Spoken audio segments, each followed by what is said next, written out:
r/AskReddit posted by user bdoc. Serious, what is a paranormal, creepy or unexplainable thing that has happened to you?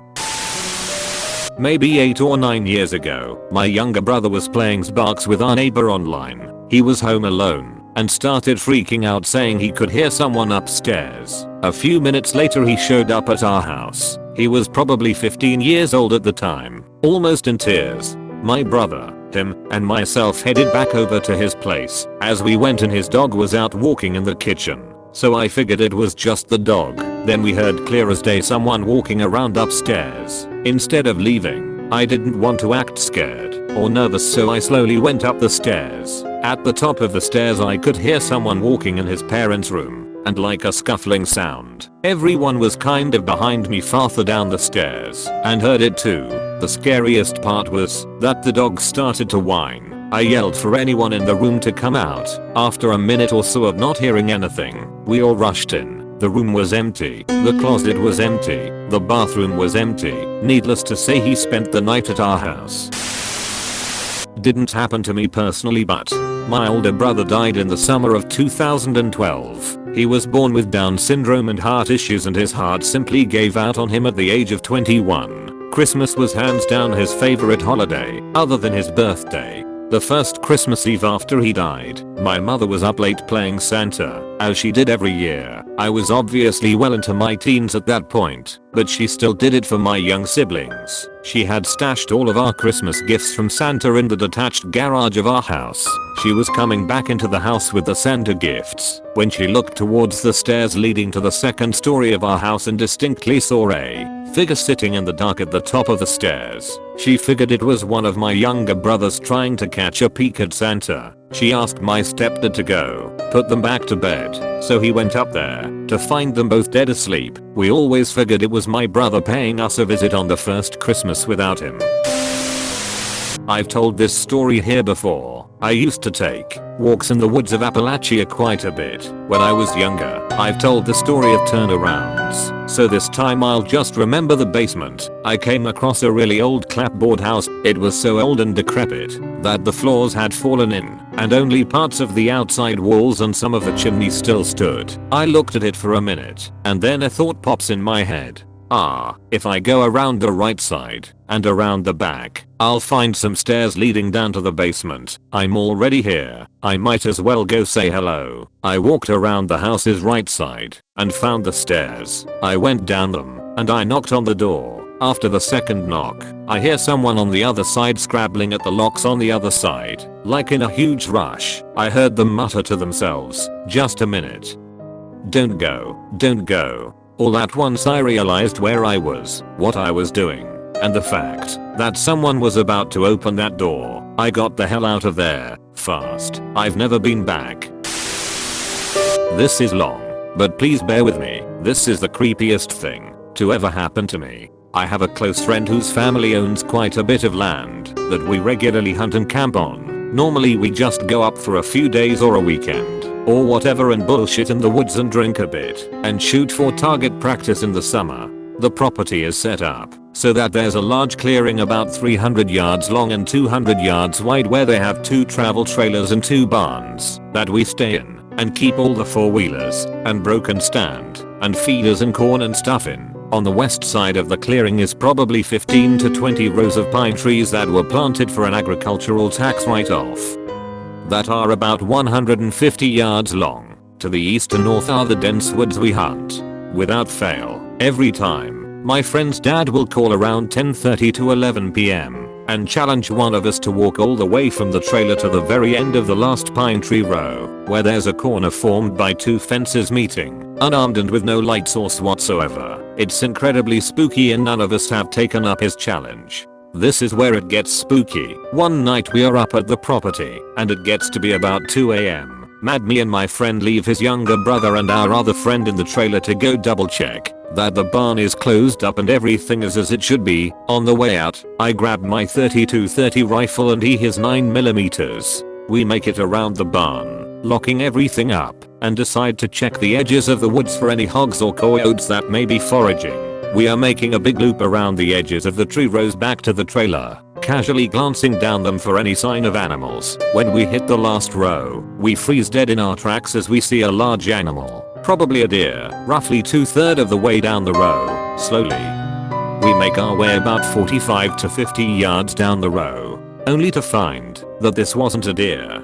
In the pale moonlight we are able to make out that this deer has no antlers, long pointed ears, and legs like a dog. Essentially it appeared to be a massive coyote. It moved incredibly slowly, like it must have taken it 30 seconds to kind of crouch its front legs and head down like a dog does to look at us. We've taken a knee, with both our guns trained on this thing, whispering to each other about what the fuck this is.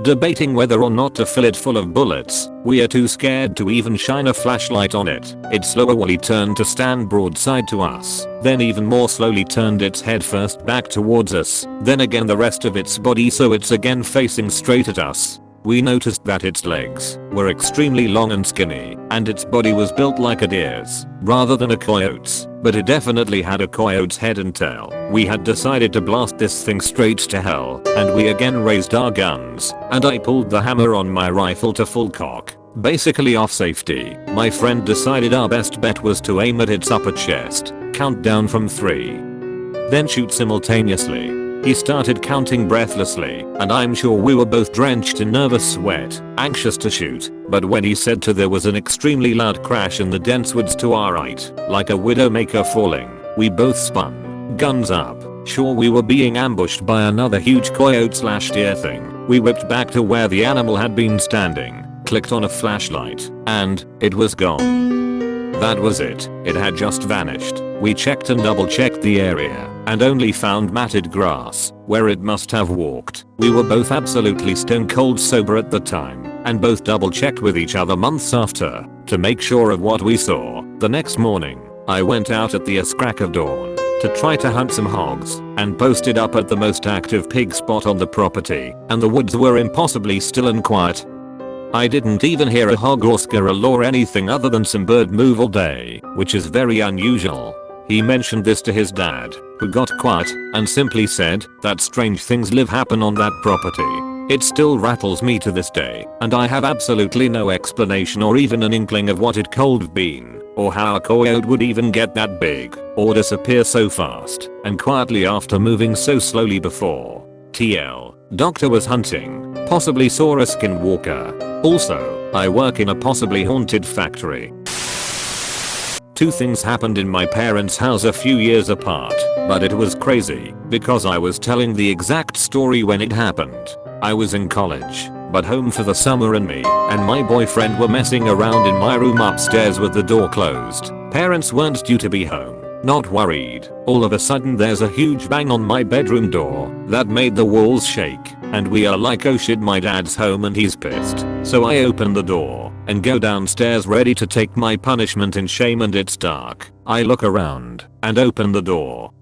No cars in the garage. No one is there. I ran back upstairs and told my boyfriend, and at first he didn't believe me because it was so real when that knock loud bang happened on the door. So a few years later I'm home again, and I decide it's been long enough, so I'm sitting on the couch with my mom and start telling her the story above. I get like halfway through and there is a loud crash upstairs. Sounds like our freaking huge TV fell over up there. All 3 dogs take off running upstairs, and I look at my mom and I'm like, WTF. So I honestly think something fell, and don't think anything sinister at this point.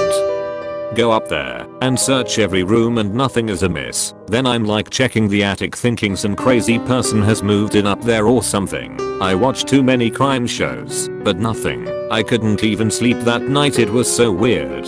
Still think about this when I go over there. The death of my grandfather and aftermath. Apologies if a little long.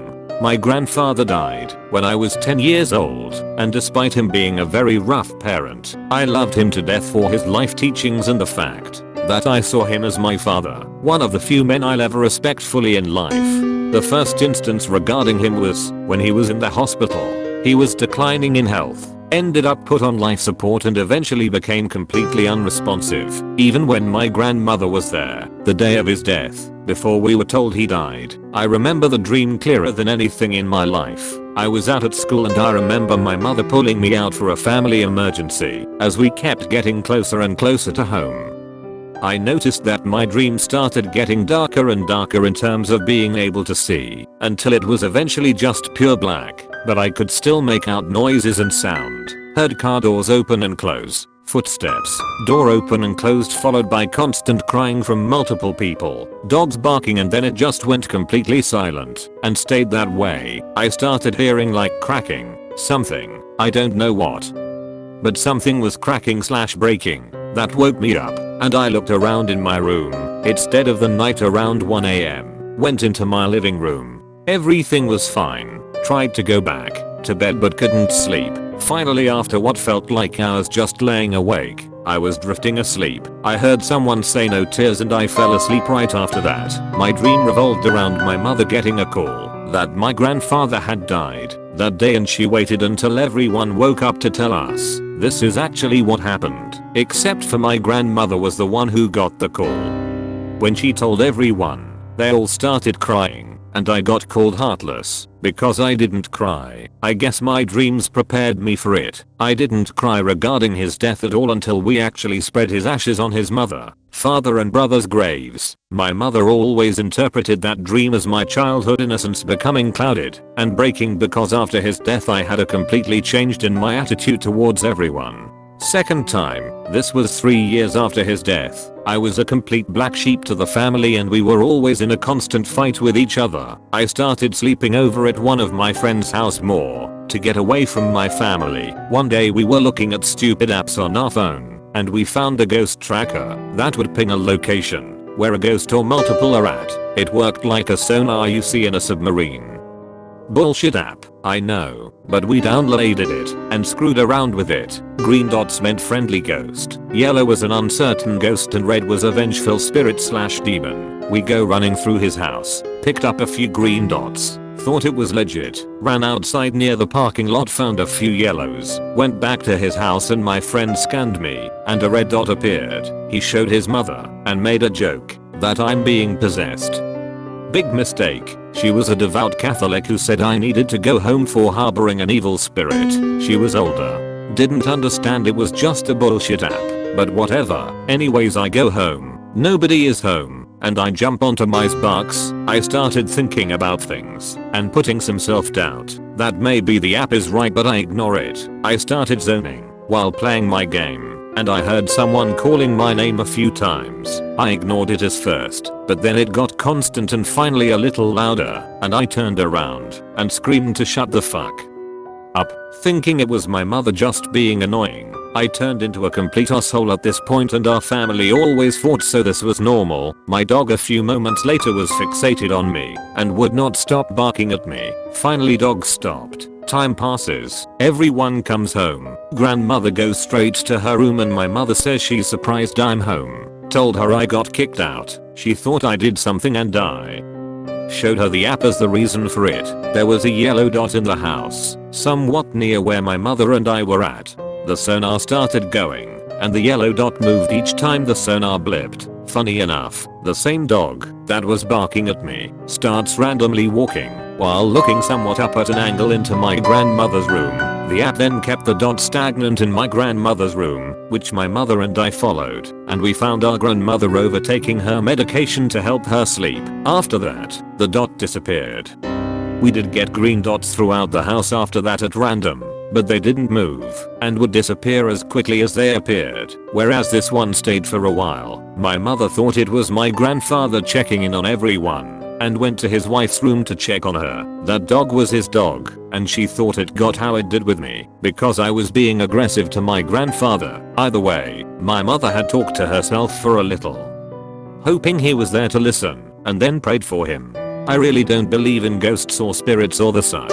I'm intrigued by the idea of them, and I love reading stories people have written, but this is just something that lined up too well with the passing of my grandfather for me to just brush it off as I'm just imagining things. If ghosts and spirits are a thing and actually manifest themselves in one way or another, I like to imagine it was my grandfather checking in on everyone. Despite what was happening between the family and things were clearly not good. Grandmother with medication abuse, mother with workaholics tendencies and denial, me with violent behaviors, complete lack of moral compass, and was bumming off any narcotics, drugs, and alcohol I could from anyone that would give it to a young teenager. Sister went into depression and brother became a completely softie who lived in a fantasy world. I've had other instances of the usual, where I thought my name was being called out, felt like I was being watched, a certain piece of electronic goes out while everything else is working, dogs seemingly staring and barking at nothing. Just after my grandfather's death and day of his death, those were too coincidental for me to not think of them as something a little bigger than my usual thought process. A serious case of deja vu. I was visiting family of my now ex-wife in Illinois, and we took a day trip to a quaint town nearby Galena Riel. It's a crafty kind of town. No franchises. Every store is owned by some artisan. We are walking through this store, and there's a large, 3 to 4 feet tall, giraffe on a table for sale. It was a paper mache kind of thing. Painted glossy. My ex asks me, is that a wood carving? And I immediately start responding, no, we've already discussed this, it's pap. And then I stop talking, because we haven't discussed this ever before. We've never seen anything even remotely similar to this thing. We've never been in any store similar to this one. But I was 100% convinced that we had discussed this very thing before. I couldn't tell when, if it was 30 seconds prior or years ago, but I was absolutely positive we had discussed this before. I could recite the conversation word for word at the time. I never ended the sentence. I asked her if she had ever seen anything like it, or if we ever had a similar conversation. She just blew it all off and wanted to keep shopping. I tried to tell her what I was experiencing, but she had no interest in discussing it. Hey, she is my ex, not my current. Anyway, never experienced anything like it again. I try to tell myself that it was neurons activating that triggered a familiarity response, but it sure didn't feel like that.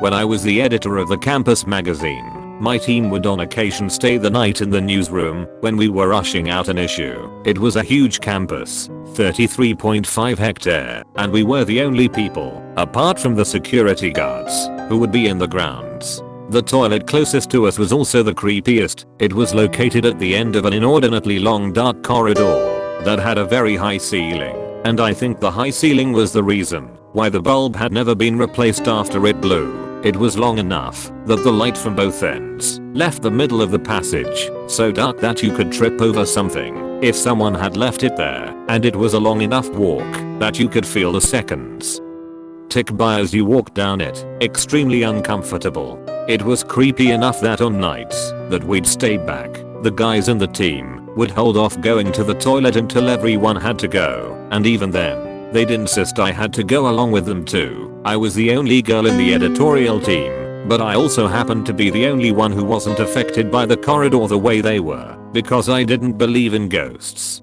Them, numbers 006, let's go to the loo. Me, no, I'm busy. You already have all of you going together. You don't need me. Them, they're useless. They're all as scared as me. I'd offer to wait outside the toilet, but no, I had to step in with them, and they made me stand with my face to the door while they all did their business as quickly as possible while trying to laugh off the absurdity of the situation. I remember the laughing particularly because it was such a strange combination of sheepishness edged with real nervousness. According to their logic, my immunity from being scared was their talisman. For those thinking there was some sexual reason for them wanting me to be there, rest assured there wasn't. They considered me sexless and half of them were gay. Anyway, one night, I happened to be the only person staying back. I went to the loo in the wee hours of the morning, and as I was sitting there, a stray thought came into my head. What would I do if the lights went off?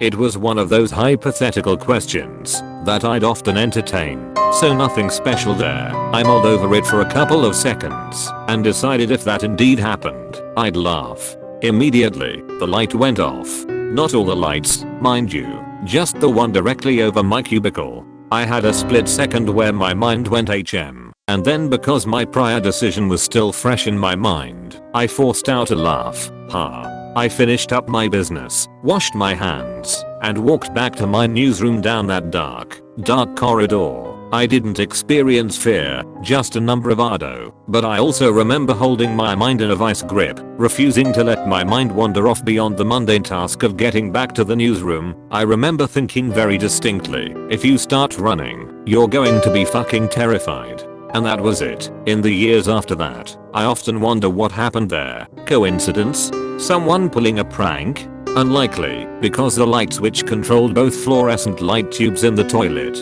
I was the only student there. Also consider the timing of the bulb going off. I didn't speak aloud, and I swear, it went off immediately after I finished my thought. Was it some supernatural occurrence? Did I somehow generate that blown bulb? I have a vivid imagination, so I've imagined some pretty horrifying follow-ups to that incident. The worst one I've come up with so far is that after my I hear someone start chuckling in the stall next to me, softly at first, and then building up to a screaming crescendo of inhuman mirth.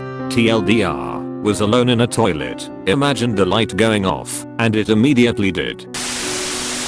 Many years ago, my brother and I would have our friends over for LAN parties. They'd just haul their computers and consoles over to our place for the weekend. Whenever we were like 10 to 12 years old, parents were gone for the night, so we were home alone staying up late just gaming. There was a moderately strong storm going on around 1 AM. That made the power go out. We were all using desktop PCs, no laptops and no battery backup devices. Somehow, my PC started booting back up before the power came back, and it loaded into one of those really old school chat rooms. It was just a large black screen with white lines separating a list of users and a place to type. The only users were us, guest, and another user named Bad Luck. Bad Luck typed tonight was the worst night of my entire life, and now I'm going to make it yours. After he typed that, the power came back on and my brother and friends will swear up and down that they heard something at the back door, but whenever we checked, nothing was there. The whole thing was legitimately terrifying for a 10 to 12-year-old to experience. I'm just glad that I had multiple people around who also witnessed it. We definitely couldn't get to sleep that night, but we tried to just put it out of our minds and play games again. So in my old neighborhood there was this garage sale that I decided to go to, and because I was a child, I of course found a porcelain doll that I really liked. Yeah, I know I'm basically a horror movie character in the making. I got my parents to buy it, because why not? Fast forward 2 years later, while moving into my new house I had accidentally broke one of its legs, and I never got around to fixing it, because I didn't really play with it or anything anymore. So I just put it in a box on a shelf in my closet, where it is to this day. Now this happened about 3 years later. One day my family and I decided to go for a walk in a park nearby, but my mom decided to stay home for a reason I don't remember. So we had left to go to the park almost immediately after I had woken up, so I didn't get the chance to make my bed yet. So when we get back I go upstairs to do some homework, and I get greeted with the sight of this doll sitting on the top of my neatly made bed.